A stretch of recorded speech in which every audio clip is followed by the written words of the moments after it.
Right. So today, we're going to be tackling the synthesis essay. Yeah. I know, right? Buckle up. Essay might not sound like the most thrilling thing. It's a mouthful. It is a mouthful, but we're going to break it down. Yeah, we're going to unpack it. We're going to unpack it, and hopefully everyone will have like a better understanding. And like make it applicable. Yeah, make it applicable, how to like totally nail it. Exactly. So, We've got some good sources here to guide us. I mean, it really is a valuable tool. right. So, I mean, it sounds like the first step is to like choose an editorial right.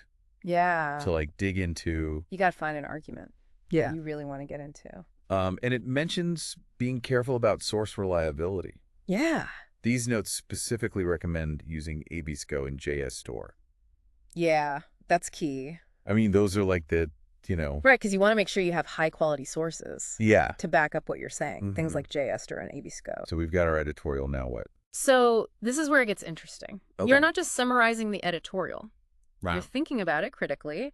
And then the synthesis part comes when you're connecting your critique to other sources. So it's Like science research. Yeah, it's like making a case. Right. Exactly. And like backing it up. You're presenting your evaluation of the editorial, and then you're saying, like, here's what I think, but also here's what these other people think. Right. So it's kind of creating this dialogue between different perspectives. Gotcha. Okay. Our sources are emphasizing writing for an academic audience. Right. Is that different from just like, writing a blog post or something? Absolutely. You want to keep it formal, Yeah. objective, Yep. and third person throughout the essay. So now, like, I think, or, None of that. Yeah. or slang or anything. It should be a reasoned analysis. Right. Considering multiple perspectives. Okay. But not about, Gotcha. what you think necessarily. Okay, but like, why are we even doing this? Well, this is where it becomes a little bit bigger than just like a classroom assignment, because this is really about critical thinking. And these are skills you're going to use outside the classroom when you're reading a news article, when you're, Like out in the real world. Yes, exactly. No, I've- Having these arguments with people on the internet. Right. It's like training your brain to kind of like. Be discerning, Yeah. analytical. Yeah. All of those things. Okay, so it's not just about like, the grade. It's about like becoming.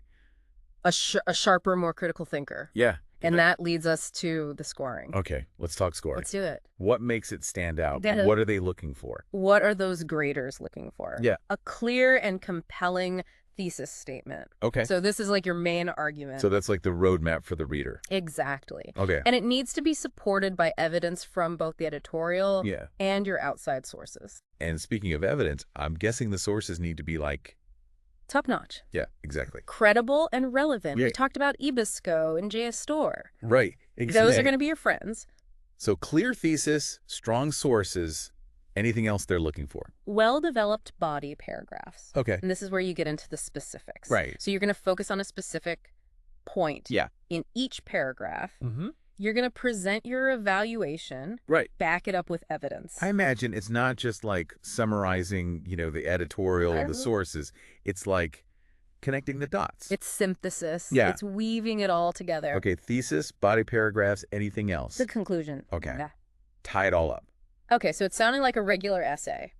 It shares some things in common with other essays. Right. But the synthesis and evaluation is really what sets it apart. So it's like an essay with a superpower. Ooh, I like that. That's not just presenting information. It's like You're analyzing it? you're challenging it, Exactly. and then you're forming your own conclusions. Okay. And those conclusions should be clearly articulated Yep. based on Logic and reasoning. the rhetorical context. Okay, rhetorical context. Now, what's that? So this is about being aware of your audience, the purpose of the essay, and the conventions of academic writing.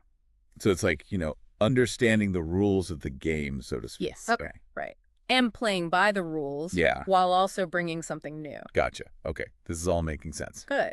But before we totally wrap this up, I want to make sure we're crystal clear. Yes. Let's get into it. On these scoring requirements, what's going to get us that A? All right. So we've touched on some of this already. Mm-hmm.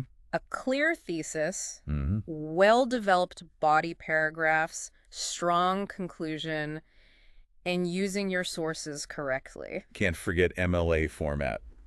Of course not. Right. Proper citations works, cited page. But it's more than just checking boxes, right? Absolutely. It's about like showcasing those core skills. Those core research skills, Yeah. analysis, and, effective communication. Yes. Cool. This has been helpful. Good. I feel like we've laid a good foundation I think so, too. for tackling this essay. Yeah, I think we're in a good spot. Okay. I think so. Okay, so to really, like, solidify this and, like, boost our chances of getting that A, let's talk about some key scoring requirements that often trip people up. Okay, hit me with it. What separates those A papers from the rest? So one thing that graders look for is depth of analysis. Okay.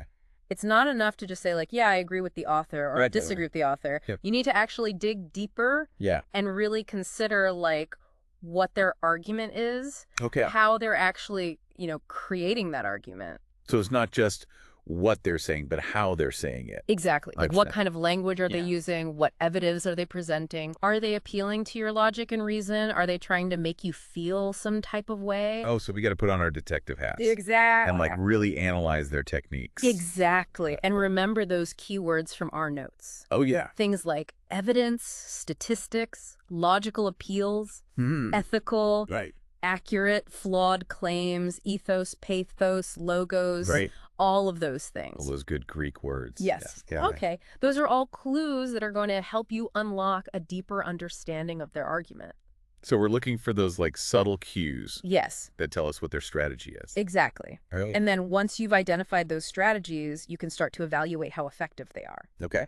So are they actually providing enough evidence? Is their reasoning logical? Right. Are there any weaknesses? Are there gaps? And this is where our sources come in. Yes. Okay. Our outside sources we can use to support or challenge the author's claims. So it's like a conversation. Exactly. Between all these different sources. Yeah. I love that. Yeah. Okay, cool.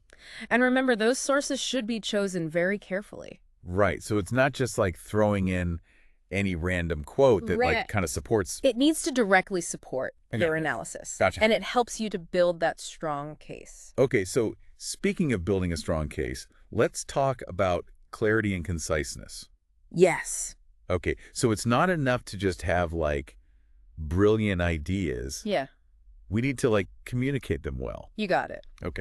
So a well-organized essay that's clear and concise is going to make a much stronger impression than something that is rambling and disorganized. So no rambling allowed. Not if you want that. Remember, you're writing for an academic audience. Right. They value precision. Okay. Efficiency. So it's like getting straight to the point. Exactly. Making sure every sentence like has a purpose. Is contributing. It all needs to work together. Right. Like a well-oiled machine. I love that all the parts are working together to achieve this specific goal. Right. Okay. And just like a well-oiled machine, a well-written essay needs regular maintenance. Maintenance, you mean like proofreading? Exactly. Okay. Editing. Yeah. Don't underestimate the importance of that. Right. It's the difference between like a rough draft and like a final paper. Exactly. Yeah. And when it comes to scoring, those details matter. So we've got depth of analysis, clarity and conciseness, proper use of sources, attention to detail. Anything else? One final point that I think is often overlooked is demonstrating that you have a strong awareness of the rhetorical context. Oh, we talked about that earlier. I did. Understanding the audience. Yes. The purpose of the essay. Remembering that this is an academic essay. Right. It's not a blog post. It's not an email. Right. It's a formal analytical argument. Right. So it's like we're entering a conversation. Yes. That's already in progress. Exactly. We got to make sure that our contribution is relevant. You got it. Okay. And well-informed. So by demonstrating that you understand that you're showing the graders that you're not just like regurgitating information. Right, right. You're actually engaging with it. Okay. This is all making sense. Good. I feel like we've uncovered the secret formula. There's no magic formula. Okay. But by focusing on these key elements, you're going to be in really good shape. Depth of analysis, clarity and conciseness, effective use of sources, attention to detail, and awareness of the rhetorical context. You got it. Okay, this has been really helpful. Good. But before we move on to like the last part of this deep dive, I have a question. Okay. We've talked a lot about like the how of writing a synthesis essay. Yeah. But not as much about like the why. Okay. Like why is this so important? That's a great question. Why should we care about like, being able to analyze arguments and synthesize information? But what's the point? Yeah. Yeah, that's a great question. And it's a question that I think really gets at the heart of why synthesis essays are valuable. Because like you said, it's not just about the grade in the class. Right. It's really about a way of thinking that you can apply to like every area of your life. So it's like building a mental toolkit. Yes.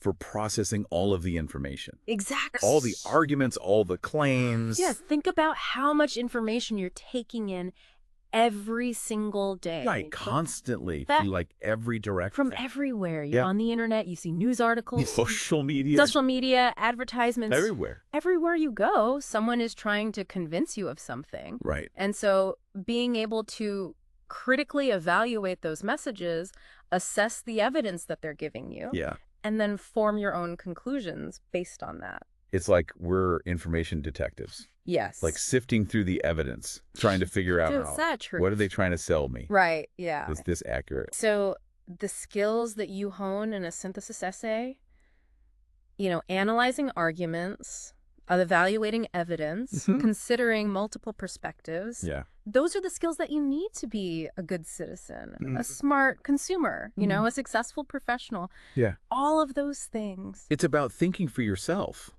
Exactly. Not just like blindly accepting. Blindly accepting, right? What people are telling you. And we live in a world now where like misinformation is everywhere. Oh, yeah. Right. It spreads so fast. So fast, so quickly. Yeah. So now more than ever, yeah, this ability to really think critically, evaluate information is so important. Okay. I'm starting to see the bigger picture. Good. It's not just about the essay. No, it's about being a better thinker. Yeah. It's about engaging with the world in a more thoughtful way. Right. And once you start thinking like this, it does become like second nature. You just start to question things naturally. Yeah. You challenge your own biases. Yeah. You're like, wait a minute, is this true?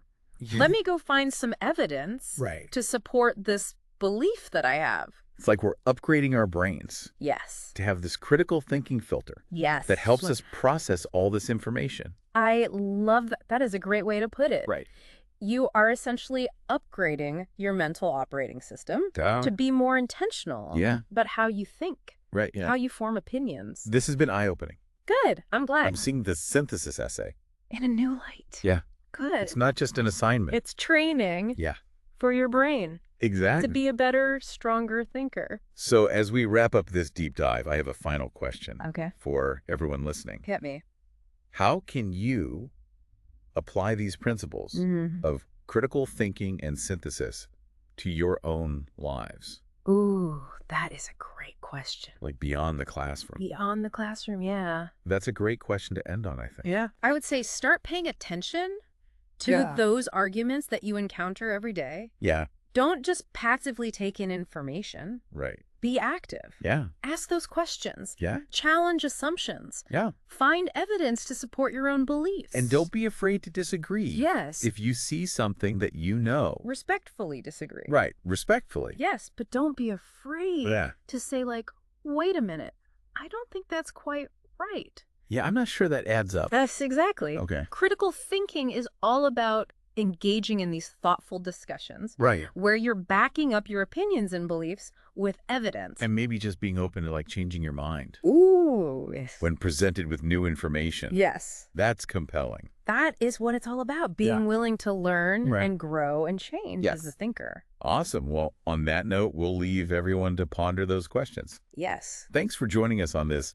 deep dive into the synthesis essay. Yes. Thank you for listening.